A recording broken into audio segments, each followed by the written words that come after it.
Hello, friends. This is Dave Hurwitz, executive editor at ClassicsToday.com, here with the greatest recordings ever. And today we're talking about a really esoteric choice, but it's unquestionably one of the greatest recordings ever. Actually, it was a series of recordings, but they all got boxed up at one point in their lives as part of the Glenn Gould collection. Here it is. Glenn Gould plays Hindemith. Now, I know everybody only cares about Glenn Gould doing the Goldberg variations. Glenn Gould, that's his name. Goldglog, whatever his name is. Glenn Gould doing the Goldberg variations, which is really a pity because he made many other fine recordings. He really did, and none more so than this series of Hindemith stuff. Really wonderful. And it was at a time when Hindemith was considered a much more major composer than he is today. We've talked about that, whatever happened to Hindemith. And these recordings were made in, well, let's see, the 60s and 70s, somewhere in there. I mean, I'm sure that there must be dates. Hang on a sec. Wait a minute. And I will tell you what they say here. Let's see. They've got to tell us at some point. No, they don't have to tell us anything, do they? Yes, here they are. Here are all the recordings. 73, let's see, 67, 75, all right, somewhere 76 and 77. Okay, somewhere in there, between the late 60s and mid 70s. And at that time, Hindemith was still a big deal, and still even a little controversial because he was a major composer, but he was not an academic serialist, so he wasn't one of those, trendy avant-garde people. And Gould, who liked any composer whose style was fundamentally Bachian, that is contrapuntal, linear, and not based on sensuous sounds or suavity of tone, he was into him. And so he devoted a good slither of his time, sliver or slather or whatever, a chunk of time to the music of Hindemith, which I think was just a wonderful thing because these are fun pieces. And what he did was, he didn't do like all the Hindemith instrumental sonatas. He should have. There were millions of them. If he'd lived longer, maybe he would have. But we've got the 3 piano sonatas, which everybody agrees are some of Gould's best performances. They're just stupendously wonderful. And then you've got the sonatas for brass instruments with individual members of the Philadelphia Orchestra brass section, which is just fabulous. You get the sonata for trumpet and piano with Gilbert Johnson, the sonatas for horn and alto horn with Mason Jones, who was, of course, one of the all-time great horn guys. And you've got the sonata for tuba with Abe Torchinsky and the trombone sonata with Henry Charles Smith. So these are all really like legendary performers and legendary performances in their repertoire. Now, it's a niche. Granted, it's a niche.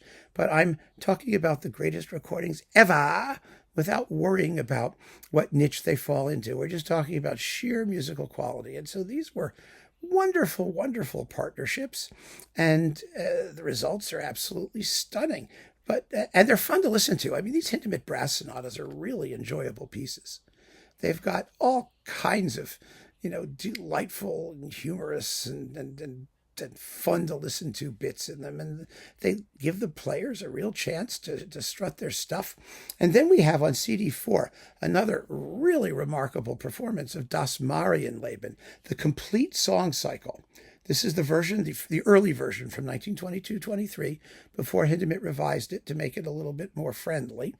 And the singer is Roxolana Roslak, who is a very good soprano and who has a lovely innocence to her voice, her vocal timbre. It's really, really, really delicious for these songs. And they're beautiful, beautiful songs.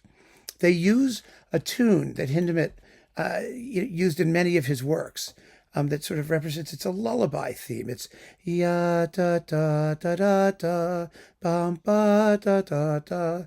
It's in the cello concerto slow movement that Walton used in his variations on a theme by Hindemith. Da da da da da da da da da da da da da. That sort of thing. That little melodic thing is in a ton of pieces that Hindemith wrote. It's one of his musical signatures. And Das Marienleben begins with that. And I think that may be the first time he used it It may be. I mean, because it's also in Nobilissima Visione and a bunch of other pieces he wrote. Anyway, the point is that is a major song cycle of great beauty that's consistently underrated.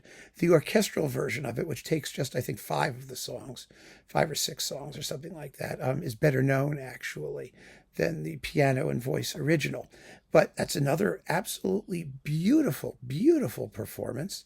And I just think that this whole box is unquestionably one of Glenn Gould's major achievements. Glenn Gould, what am I calling him? I don't even remember. I don't know why. Glenn Gould's major achievements. And it's fascinating to me that somebody can be as famous as he is, like so many one-shot wonder composers, Albinoni, and his achievement is so little explored. Because once you do explore it, you realize, first of all, that he was vastly more interesting than people give him credit for being. And second of all, that there's a lot of music that he championed that doesn't interest us as much. I mean, he's famous for doing horrible Mozart, horrible Beethoven, and terrific Bach. And he's associated with the name of Bach, and people care about Bach, and Glenn Gould and Bach go together like this. But, the interesting thing is that in the long run, there are lots of people who do great Bach. I mean, Bach is standard stuff. There are not a lot of people who do great Hindemith. Now, most people don't care. I understand. But if we're talking about, uniqueness, individuality, something that really makes an artist special, then Glenn Gould's Hindemith's going to have to be taken into account. And I think there's no doubt that these rank with the greatest recordings ever. Not just for Gould, for the quality of the brass playing, for Roslak's singing, for all of those reasons. Wonderful artistic partnerships in music that does not deserve to be neglected. So keep on listening, friends. Thanks so much for joining me. Take care.